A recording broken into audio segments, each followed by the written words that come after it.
Ok, vamos a iniciar con la clase. Muy buenas noches con todos. El día de hoy vamos a continuar con la clase número 4 de primeros auxilios, ¿no? Repasando el temario, hemos ya avanzado el tema de fundamentos de los primeros auxilios, ¿no? Con la terminología básica. Hemos avanzado también con los aspectos éticos legales en el módulo número 2. La clase anterior tuvimos un pequeño resumen sobre lo que es la anatomía básica y los signos vitales principales, ¿verdad? Entonces, ahora nos va a tocar el tema de las afecciones cardiorrespiratorias, que corresponde a la clase número 4. Las afecciones cardiorrespiratorias, nosotros lo entendemos, que pues en el sistema cardiorrespiratorio, el sistema cardiovascular, que es el corazón, que también está influenciado, como habíamos visto, sobre el tema de la respiración. Entonces, ¿qué puede provocar para nosotros un paro cardiorrespiratorio, entendiéndolo en términos médicos?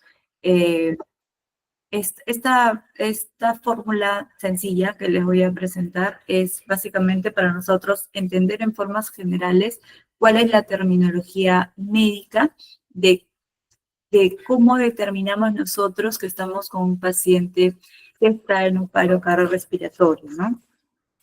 Se puede presentar el paro cardiorrespiratorio por una hipovolemia, es decir, una disminución del volumen sanguíneo, una hipotermia, cuando el paciente entra pues en una baja extremada de la temperatura, una hipoxia, cuando le falta la oxigenación y esta no llega adecuadamente a los tejidos y a los órganos, se puede producir también un paro cardiorrespiratorio.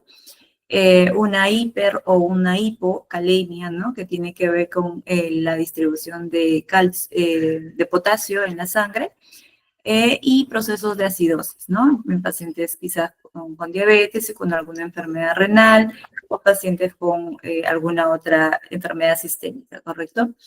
Eh, para determinar la otra utilidad de cómo saber cuándo le puede dar un paro cardiorrespiratorio a un paciente en términos médicos, también utilizamos la fórmula de las 5T, ¿no? Que tiene que ver con el taponamiento cardíaco, la trombosis coronaria, con el tromboembolismo pulmonar, neumotórax y tensión, ¿no?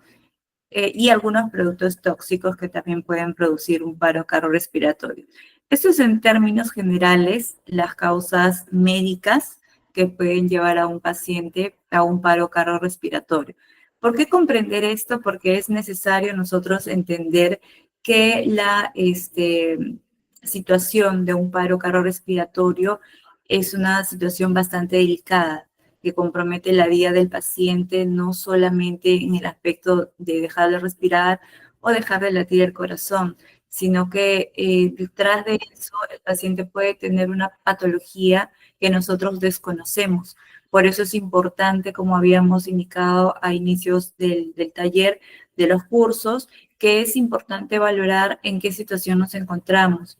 Si nosotros encontramos al paciente consciente, es importante esos primeros minutos para nosotros identificar si el paciente presenta alguna condición sistémica, ¿no? Señor, usted sufre del corazón, utiliza un marcapaso, ¿no? Tiene diabetes, tiene alguna condición sistémica, ¿no? Para nosotros identificar y saber actuar ante las instancias correspondientes y brindarle toda la información necesaria, ¿no? Entonces, cuán importante es determinar y entender la situación delicada de un paciente con un paro cardiorrespiratorio, ¿correcto? ¿Qué cosa es un paro cardiorrespiratorio? Es una interrupción súbita, inesperada, de una muy corta inicio, que bueno, lo que hace es paralizar los músculos del corazón para que estos dejen de realizar sus actividades normales, ¿no? Que es la contracción y dilatación de los músculos para que esto pueda producir la sístole y diástole para que la sangre pueda circular por todos los tejidos. Entonces, un paro cardiorrespiratorio, como lo definimos acá, es la interrupción brusca, inesperada, y potencialmente reversible, es decir, nosotros podemos sacar al paciente del paro cardiorrespiratorio si se actúa en forma adecuada y con prontitud, ¿verdad? De la actividad mecánica del corazón y de la respiración espontánea, ¿no? ¿Qué tiene que ver el tema del corazón con la respiración? Habíamos repasado en la clase anterior que cuando nosotros dejamos de que el corazón...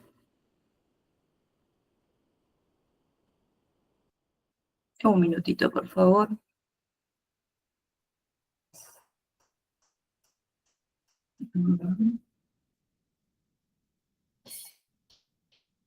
Ok, entonces, eh, dentro del concepto de lo que es un paro cardiorrespiratorio, es que nosotros tenemos que entender que estamos ante eh,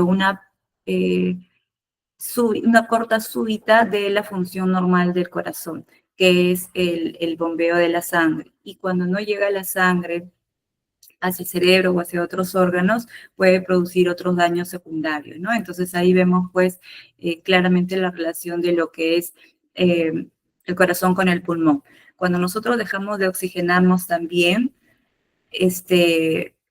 produce que nuestro corazón se enlentezca en el tema de los latidos y llegue el momento de producirse un paro cardiorrespiratorio. ¿Correcto? Un minuto, por favor. Sí, doctor. Aquí está.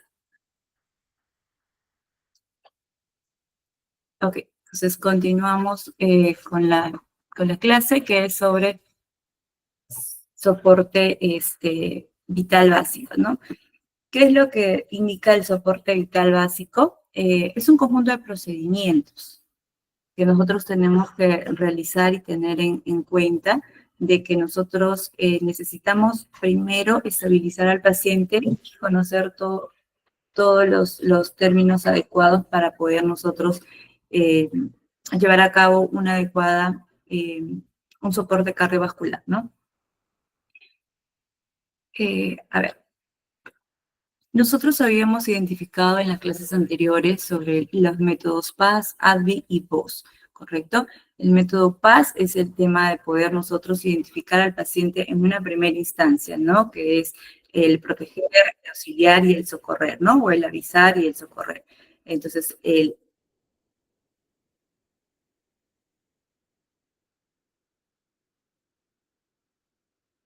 ok, estoy con otra reunión, disculpen. Ok, entonces el método ADVI era para identificar la conciencia del paciente, ¿correcto?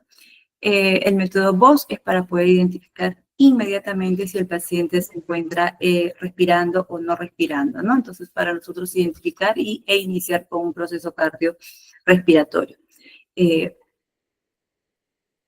¿Ok? Entonces, una vez que ya hemos identificado todos estos primeros pasos, nosotros vamos a poder realizar, pues, los procedimientos de reanimación cardiopulmonar. Para esto tenemos que tener en cuenta que eso no queda ahí. Cuando ya la emergencia viene, ya se puede utilizar, si es que en ese momento lo tenemos, un desfibrilador mecánico o automático, pero y eso correspondería también a las personas que están capacitadas o cuando venga el auxilio correspondiente, ¿correcto? Ya luego el soporte en la ambulancia y en el centro hospitalario ya es con otras condiciones, pero nuestra acción como socorristas, primeros socorristas, es a nivel de identificar primeramente la valoración primaria, que es el PAS, el ADVI y el VOS, conocer la respiración y la conciencia del paciente, tomarle los latidos y saber identificar si nos encontramos en un paro cardiorrespiratorio. Si el paciente está inconsciente, no respira y no tiene pulso, nos encontramos en una situación cardiorrespiratoria. ¿Correcto? Vamos a identificar acá qué cosa es el soporte básico vital. Esto es necesario para nosotros poder entender qué es el primer paso para hacer una reanimación cardiopulmonar, cardiorrespiratoria, ¿correcto? Hace algunos años, la Asociación Americana del Corazón cambió el ABC por el CBA. Ahora les indico por qué, porque es importante primero que el corazón en ningún momento deje de recibir oxígeno. Entonces, ¿cómo hacemos esto? La primera instancia es poder atender a la circulación y tratar de provocar el flujo sanguíneo hacia los órganos o los tejidos, ¿no? Entonces, ¿qué es el soporte básico vital? Es el ABC, que ahora iniciamos en forma contraria, que es el CAB. ¿Qué quiere decir esto? Que primero vamos a realizar inmediatamente las compresiones, una vez que hayamos identificado al paciente que se encuentra en un paro cardiorrespiratorio, iniciamos las compresiones, ahora les indico cómo, luego extendemos el cuello del paciente para que éste pueda ser ventilado y luego procedemos, después de una secuencia de compresiones, hacer la apertura de la boca para poder dar el aire necesario y el paciente pueda recomponer su situación de cardio, de paro cardíaco, ¿no? ¿Cómo son las compresiones que nosotros tenemos que hacer? Primero, las compresiones tienen que ser constantes, las compresiones tienen que ser rítmicas y no tiene que ser a una presión excesiva, tiene que ser a una presión moderada, ¿no? Depende también el estado del paciente, si nos encontramos con un paciente adulto, con un paciente anciano, con un bebé, con un niño, con una gestante, ¿no? Entonces hay que evaluar esa situación, por eso es importante conocer la anatomía del paciente y poder hacer una contracción constante, ¿no? Y en forma rítmica. Inicialmente nosotros nos ponemos acostado del paciente con las rodillas cerca al hombro y debajo de la mitad inferior del esternón vamos a poner una de nuestras manos y la otra encima de esta mano, ¿correcto? Como se muestra en la imagen. Y vamos a realizar en un minuto de 100 a 120 compresiones, es decir, hacia abajo. Nunca se va a doblar los brazos, tienen que estar los brazos totalmente rectos y tampoco podemos apoyarnos directamente o presionar todo nuestro peso, sino que las presiones son constantes.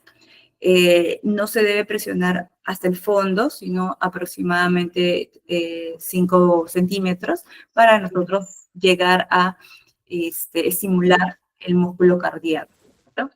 Tenemos que permitir, como dice acá, permitir que las descompresiones torácicas después de cada compresión.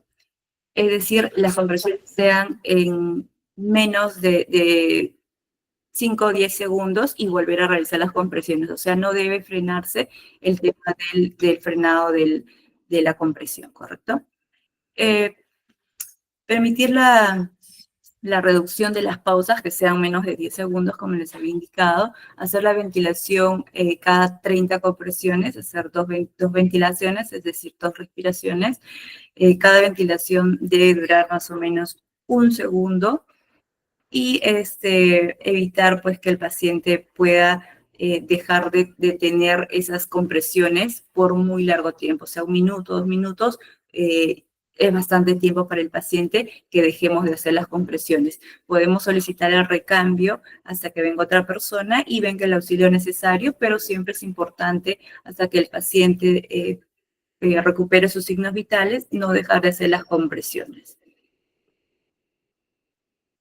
Esta es la forma correcta, la forma de extender el cuello para poder hacer la ventilación hacia el paciente, la forma correcta de extender los brazos para poder hacer las compresiones y la forma correcta de presionar el corazón, ¿verdad? Entonces, tenemos aquí pues la contracción no más de 5 centímetros, justamente para que pueda solamente estimular el músculo cardíaco y esta pueda pues recuperarse en forma óptima, ¿no? Y el corazón pueda latir otra vez por sí mismo y ya ponemos al paciente en una situación más cómoda. ¿Cómo comprobamos la respiración? Antes de nosotros iniciar con todo eso, tenemos que descartar que el paciente no esté desmayado por algún tipo de atragantamiento, ¿no? Entonces, para eso tenemos que flexionar el cuello hacia la espalda, hacia atrás, perdón, y poder visualizar abriendo la boca ligeramente que no se encuentre ningún objeto o cuerpo extraño a nivel de la cavidad bucal o de la orofaringe. Entonces, una vez que vemos eso, al momento de nosotros ya empezar con las compresiones, tenemos nosotros que evidenciar que el pecho del paciente se eleve. A nosotros hacer la ventilación directa, tenemos que evidenciar que el pecho del paciente se eleve. Es la forma correcta de nosotros saber que estamos haciendo una correcta ventilación. Inmediatamente después, continuar con las compresiones. Bueno, voy a mostrar acá un pequeño video para que ustedes puedan entender cuál es el objetivo de la ventilación, ¿no?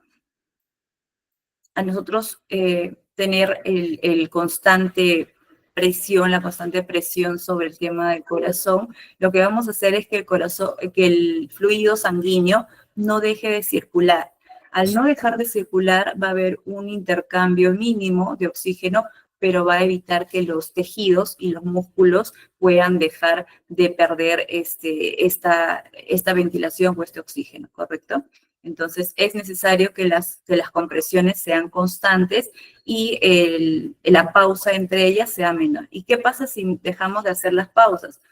La circulación se detiene. Y cuando la circulación se detiene, los primeros tejidos que pueden verse afectados es el tejido del cerebro, ¿correcto? Entonces, sí es importante que nosotros no dejemos de hacer el constante compresión dentro del área que nos corresponde para poder nosotros tener, pues, adecuadamente el soporte vital en ese momento, ¿no? Hasta que el paciente pueda recuperarse por sí mismo o que lleguen las instancias correspondientes para que ellos puedan, pues, continuar con los aparatos cardiorrespiratorios y puedan ellos, pues, manejarlo desde un enfoque ya más clínico al paciente, ¿no?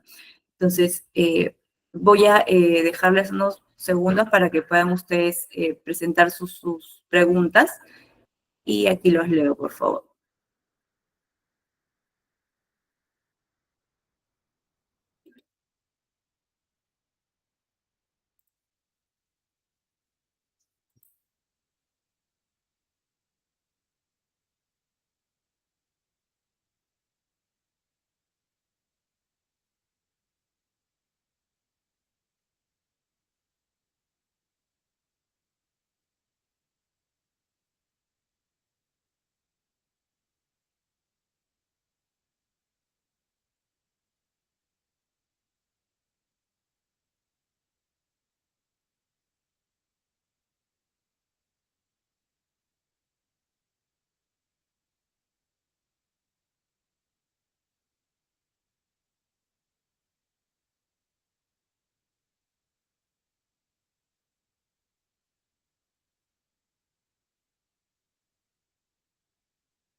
Ok, Lady, las compresiones son de 100 a 120 compresiones en un minuto, ¿correcto?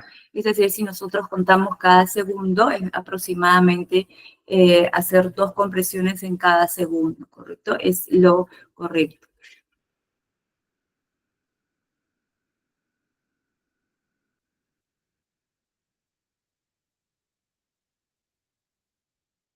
Ahora, la diferencia entre las compresiones, por ejemplo, en un bebé o en un niño, es en cuanto a en los bebés generalmente se hace con los dedos, nada más, no se hace con toda la mano o con la fuerza que podamos tener, ¿no? O sea, entendamos que el cuerpo de un bebé es bastante delicado y a lo más que tenemos que hacer son con los dedos, pero la constante frecuencia o presión es la misma, ¿no? Que se tiene que hacer, ¿no? Igual en una paciente gestante también hay que tener la consideración de no empujar hacia abajo, sino directamente la mitad del esternón es donde ya se puede hacer las compresiones en una gestante, ¿no?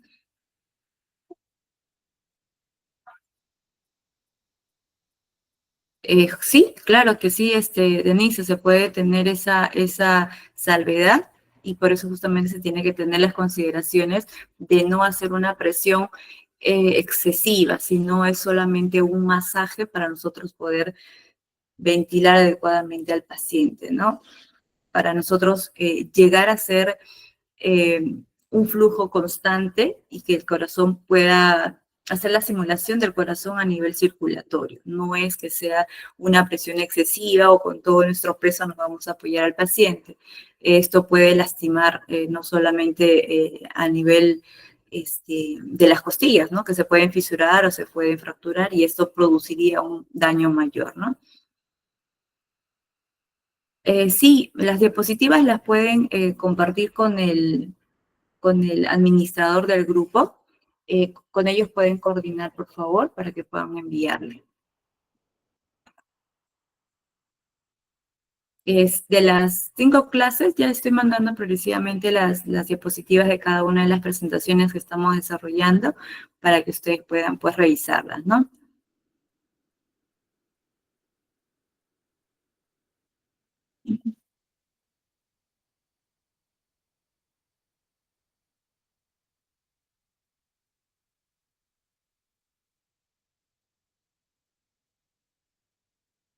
¿Qué pasaría? Perdón.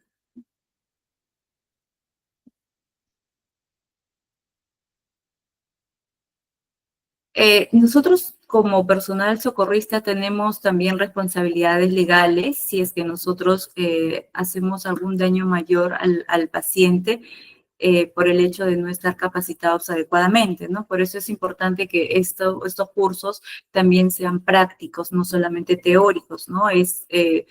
Quizás es muy diferente hablarlo teóricamente, pero poder practicarlos es diferente, ¿no? O sea, la modelación de la fuerza, la posición de las manos, la posición del cuerpo, eso es necesario practicarlos también en forma presencial, ¿no? Entonces sí es importante que se pueda fortalecer estos cursos, estos talleres, sobre todo de primeros auxilios, en la práctica personal, ¿no? En la práctica con pacientes o entre alumnos, ¿no? Para que nosotros podamos determinar si realmente estamos en la capacidad de poder realizar una reanimación cardiopulmonar.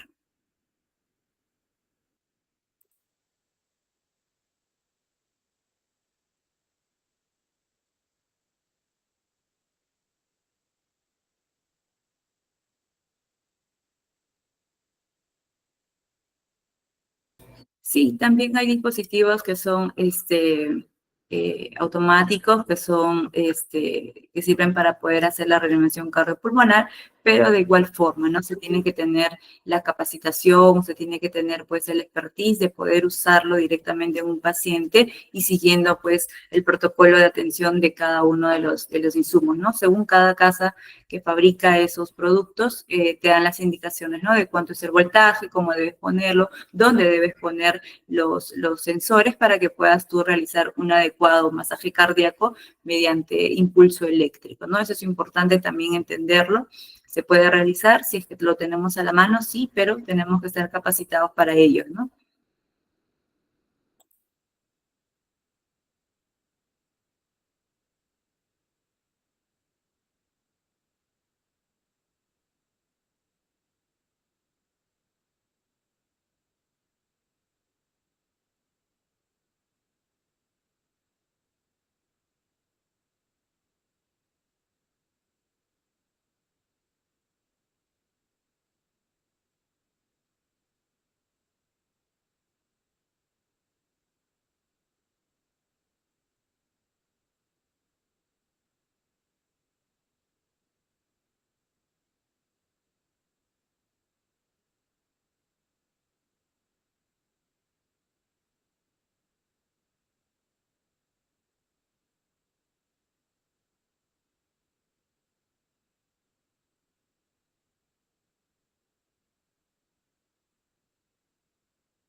Bien, había otra consulta también. ¿Cuáles son los signos?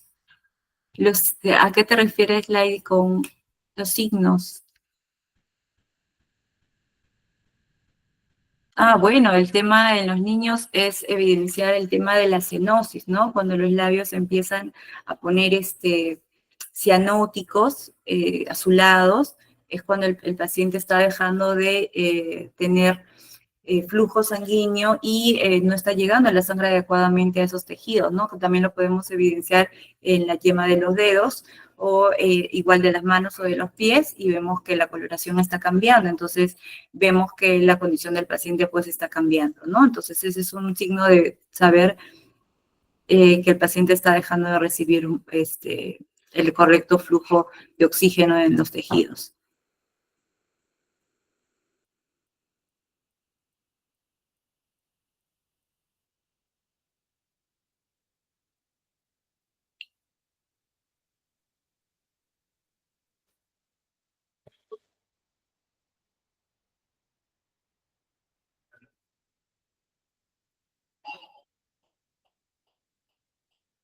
Claro, no entendí mucho tu pregunta, Claudia. La comento que tengo una niña especial con muchas patologías. En caso hice un paro con un estaba teléfono, me pasé. Ok, bueno, hay una salvedad también, no es adecuado mencionar que podamos romper la costilla del paciente porque a veces las fracturas cuando son fracturas desplazadas pueden lesionar otro órgano, ¿no? Si es solamente una fisura dentro de la cavidad o de la parrilla costal, puede pues no verse afectada, ¿no? Pero cuando ya hablamos de una fractura con un desplazamiento óseo, eso sí puede afectar o lastimar o lacerar algún otro órgano, ¿no? Por eso lo importante es, como bien dices, es el tema de buscar que el paciente recupere los signos vitales. Pero hay que comprender y entender que es necesario también conocer las condiciones del paciente. No todos los pacientes tienen la misma condición fisiológica, sistémica y anatómica, ¿no? Para nosotros establecer cuál es el criterio, con cuánta presión debemos hacer en este paciente, con cuánto en esta otra, ¿no? Para nosotros no incurrir en una falta médica que puede, pues, agravar la vida del paciente, ¿correcto?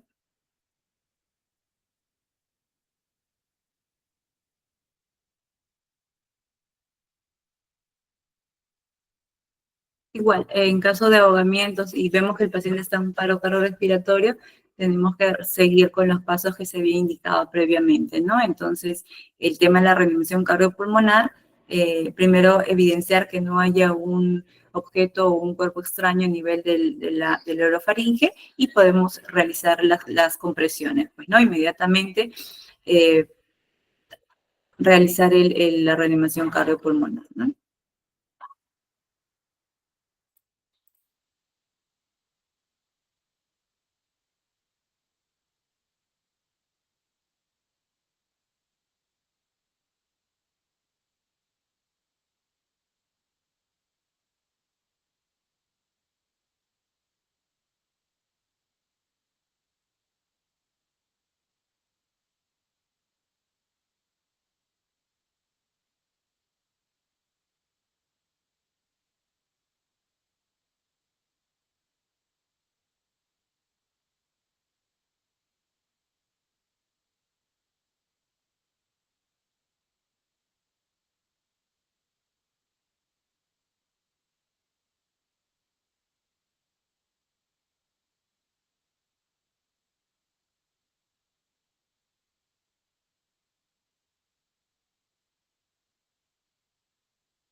Por favor, me confirman si se me logra escuchar. Parece que se me fue la señal unos momentos y tuve que cambiar de ubicación.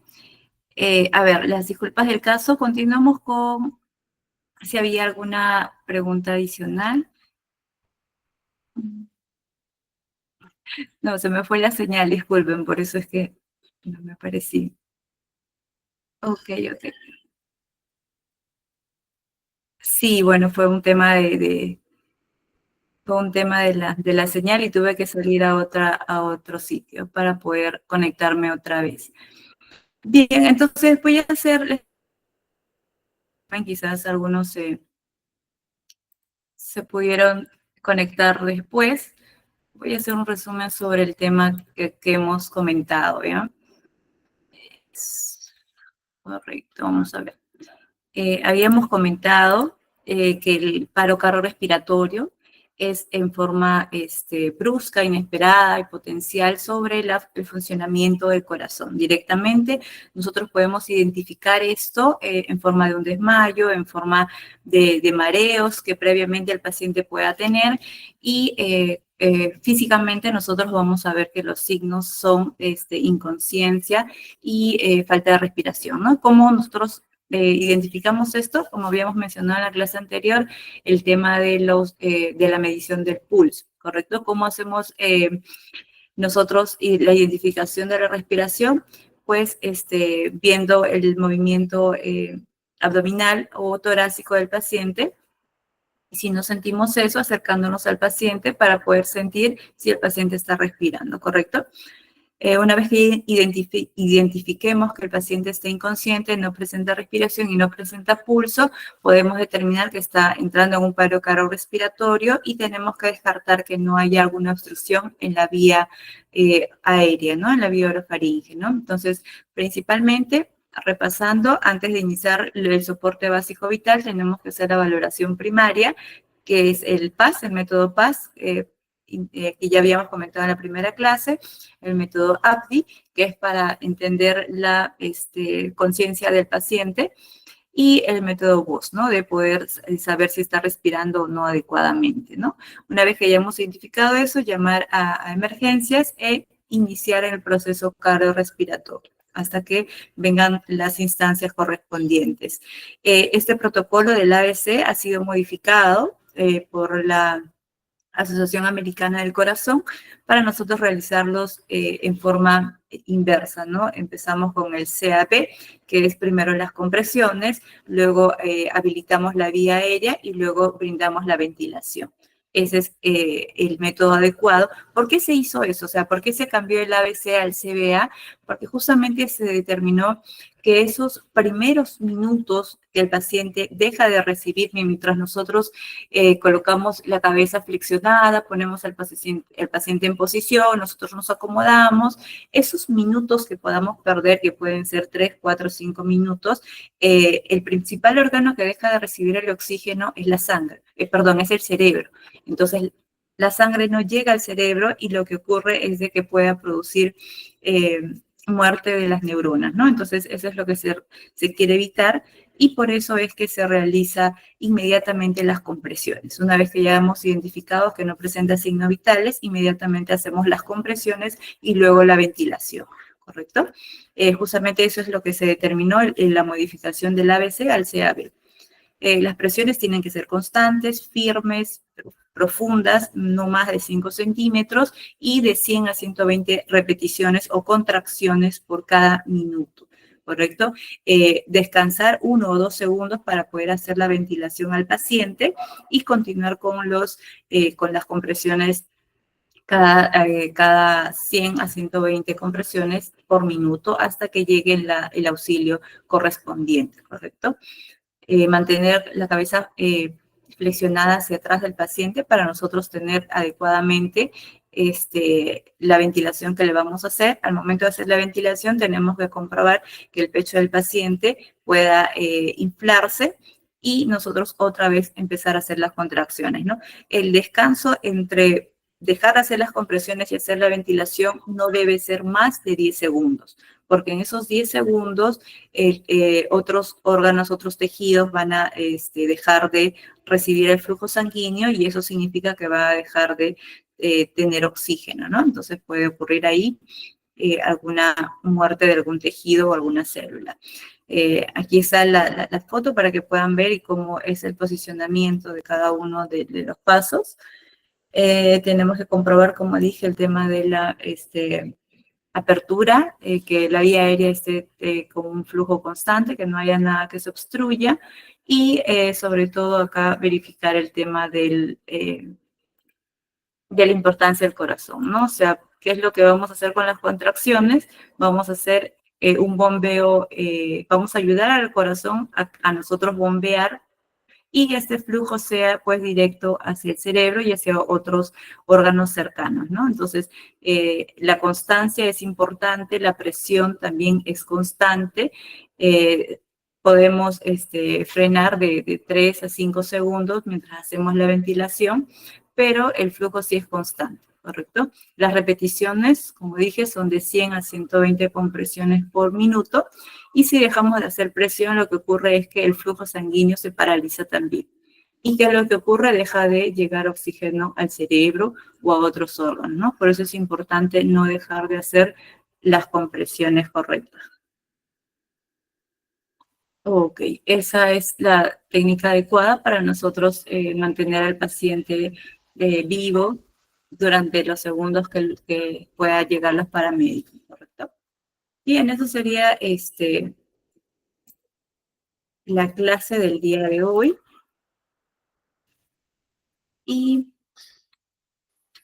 bueno, los materiales van a ser compartidos con ustedes. Comuníquense con el administrador del grupo para que les pueda proporcionar y ya cualquier consulta sobre la certificación, las grabaciones y los materiales también va a ser pues con los administradores del grupo, ¿no?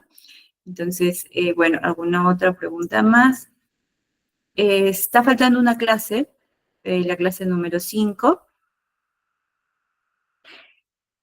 Está faltando. Seguramente lo van a subir. Van a subirlo en breve. Ahora le comunico con el administrador para que puedan ustedes completar su verificación de las clases, ¿correcto?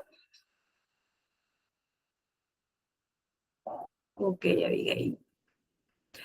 Traten de hacer para la última clase como un resumen de preguntas que tengan para poder darnos unos minutos ya adicionales para que puedan absorber todas sus consultas. Es un poco complicado darles los primeros auxilios por este medio, pero es importante que conozcan los términos básicos, ¿no? Los conceptos básicos, qué cosa hacer, qué cosa no hacer. Es importante que conozcan eso, ¿no? Ya en la práctica es diferente, pero sí es necesario que la parte teórica la conozcan, ¿no? Entonces, para la siguiente clase tengan pues listas sus preguntas y mientras vamos desarrollando la clase ya podemos absorber todas sus preguntas y quedarnos unos minutos más para que ustedes puedan pues quedarse sin ninguna duda, ¿verdad?